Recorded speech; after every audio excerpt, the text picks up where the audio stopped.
Ерікжан, саған не болып қалды? Әскерден шақыртып алдым. Қайда жақсы емес па әскерге барған? Қызымен хат алмасасын, автомат атасын. Романтика ғой. Берік, сен оның барын қаяқтан білесің? Сен әскерге бармағасың да ма? Мен Беріктің білем, неге бармағанын. Жеңге, мен әскерге майтабан болған үшін ғана алмаған. Негізі, әр ер азамат отан алдындағы борышын өтеу қажет. Жоқ, мен Еріктің әскерге барғанына қарсымын. Ай, бұл кетсе, мына үйдің шаруасын кім істейді? Не істеп жүр бұл? Үйде шыбын аулағаннан басқа еш нәрсе істемейді ғой. Қалай не істеп жүр? Қалай? Мысалы, сен шында да барып қайтсаң да болады екен. Иә, мен де сіздің әскерге барып қайтқаныңызды қалаймын. Не болды барлықтарыңыз? Менен құтыла алмай жүрсіздер ме? Иә, менің барлық достарымның мазасын алып біттіңіз ғой, енді менімен ешкім араласқысы да келмейді. Иә, мен де Ерік ағамның әскерге барғанын қалаймын. Ойбай, саған не істеп қойдым мен сонша? Дәл солай, ештеңе істеген жоқсыз. Тіпті сабағыма да көмектеспейсіз. Жарайды. Барсам барып қайтайын. Берік. Мен әскерден күтіп аласың ғой, Әрине, бауырым емессің ба? Дәл солай айтам. Берік мені әскерден күтіп алады деп айтам. Мүмкін сол кезде мен әскерге шақырмайтын шығар. Болды, қайдағын айтпай. Анау тамағын же. Жарығым ау. Кейін әскерде жүргенде осы тамақты сағынатын боласың. Көмегіңіз керек болып тұр. Айта бер. Ана үйдегі компьютерді ашып, отчетты почтамен жібере аласыз ба? Онсыз да қазір поштаға шығайын деп отырмын. Сол жерден жіберейін. Жоқ, ана үйде ноутбук бар ғой. Соған кіріп, ғаламторға кіріп, док файлды бұлтқа жүктеп, сілтемесін жіберу керек. Балам-ай, сен осы ауырып қалған жоқсың бе? Жоқ, әке, ноутбук алыңызшы, қаяқта үйден қай жерде? Міне алдында тұр. Міне. Қосыңыз енді. Тұра тұр, ашайын. Қостым. Басты бетте сары папкілер бар, оқыңызшы сөр, не деп жазылған? Тұра тұр. Бар ма? Тұра, асықтырма. Қазір. Көрдім сары папка. Оқыңыз, не деп жазылған? Бауыржанның туған күні. Жай әншейін. Қыздар. Ашуға болмайды. Жұмыс. Сізге жұмыс керек. Қайдағы жұмыс ай? Мен жұмысым осы немере бағу ғана ғой. Жоғый, әке. Сен де менің басымды қатырып жібердің ғой. Шешеңе берейінші, шешең қасымда отыр. Берік қой. Балам. Алло, анашым, маған жұмыс деген папканы жіберіңізші. Қазір. Саған бұлтқа салып жіберем. Ана сілтемесін WhatsApp-пен жіберсем бола ма? Рахмет, анашым, сіз болмасаңыз не істер едім? Жақсы балам, қазір.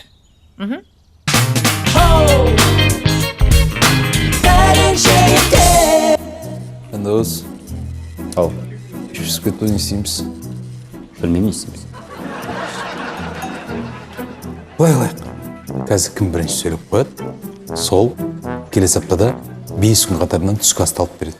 5 күн түскі асты? Бәстеспеймін. Неге? Үнемі сен жейіп шығасың ғой асқатан. Шоу мүмкін сен ұтып кетерсін. Кел, еркексің ғой бәстесек. Қойшы. Қойсайшы, еркесізек деймін. Қойшы. Еркексің ғой кесей. Кесек. Бер. Демалыс күні кім жұмысқа шығалар? Жалақыларыңды көтерем. Не күндемейсіңдер? Жарайды онда. Жауап бермесеңдер, премиядан айлық деп есептей беріңдер. Мен істесем. Бәсе, сенбі, сағат 9-да күтем. Жарайды.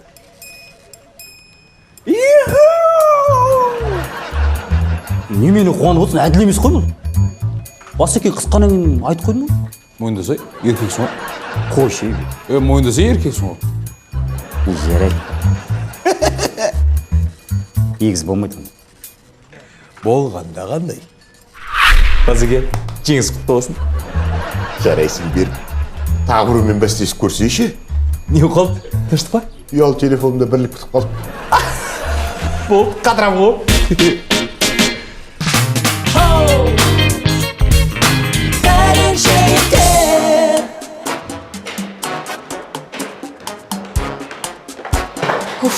Бірақ емтихан қалды.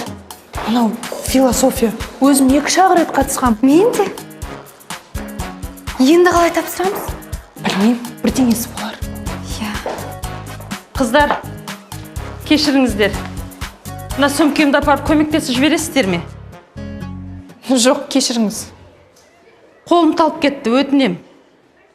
Біз емтиханға дайындалып тұрмыз. Кедергі бола бермеңіз. Кезінде бір философ айтқан екен. Біреуге жақсылық жасасаң, сол өзіңе келеді. Мүлдем естімеппін. Әрине естімейсің. Пәленшеева, саған зачет болмайды. Апай, мен сіз танымай қалдым ғой. Кешіріңіз енді. Әрине танымайсың. Менің сабағыма қатысу керек. Сонда танитын боласың. Апай, келіңіз көмектесіп жіберейінші мен. Жүр. Қай жерге апару керек? Жүріңіз.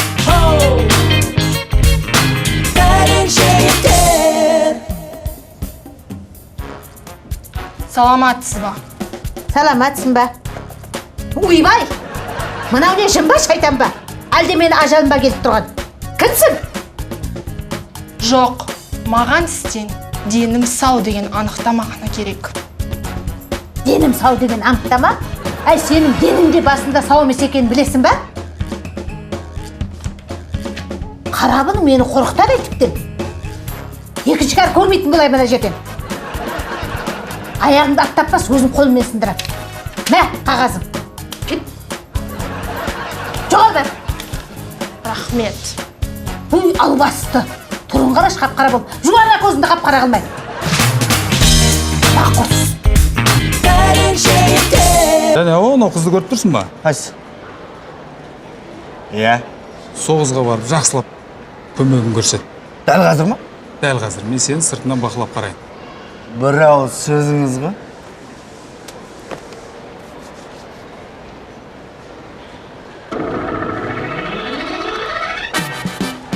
Сәлем.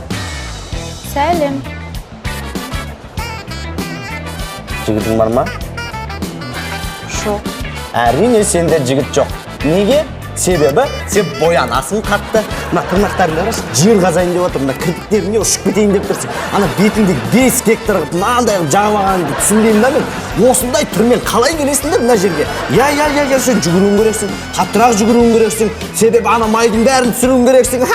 Өйткені ертең ресторанға барған кезде жігіттің саған ақшасы жетпей қалады. Жүгір, қаттырақ жүгір.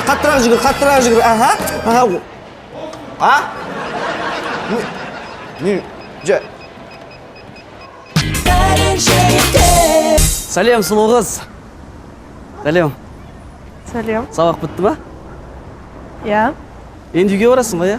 Я. Қайда тұрасың? Мүмкін мен сені үйге апарып тастаймын. Сары қисық көшесі 97. Сары қисық.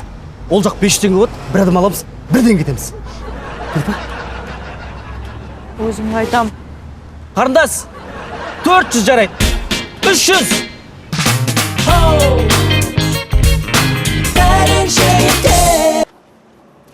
Не бөлдірдің мен әйелі?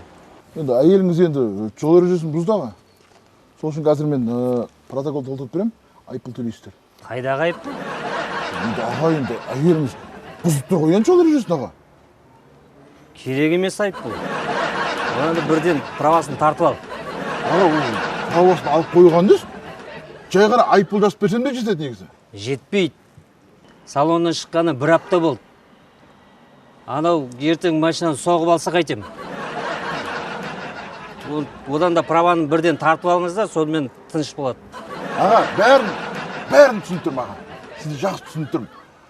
Бірақ әйеліңіз бірінші рет қана жол ережесін бұзып тұр екен, сондықтан айыппұл да жасамаймын, ескерту де жасамаймын, жібере саламын. Болды. Жібере салған есі? бауырым бірдеңе келсейік. Қалай келсін? 2000 берсем, бір жылға правасын тартып аласың ба? 2000 дейсіз баға. 2000 теңгеге қауіпсіздік белдігін тақпады деп 5 МРП ғана жазып бере аламын. Бұл? Сонда қанша тұрады правасын тартып алу? Енді жарты жылға 10 мың. Міне онда 20 мың.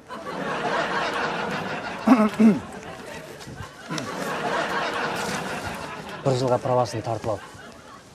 Болды. Сеніз болды ғой. Міне тағы 2000 теңге. Анау қауіпсіздік белгісінде жаза сал. Жарай ма? Болды. Сеніз болды.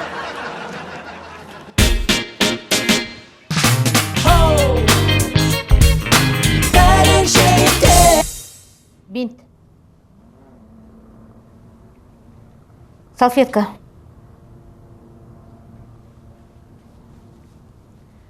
Қайшы, қайшы деппін ғой пышақ.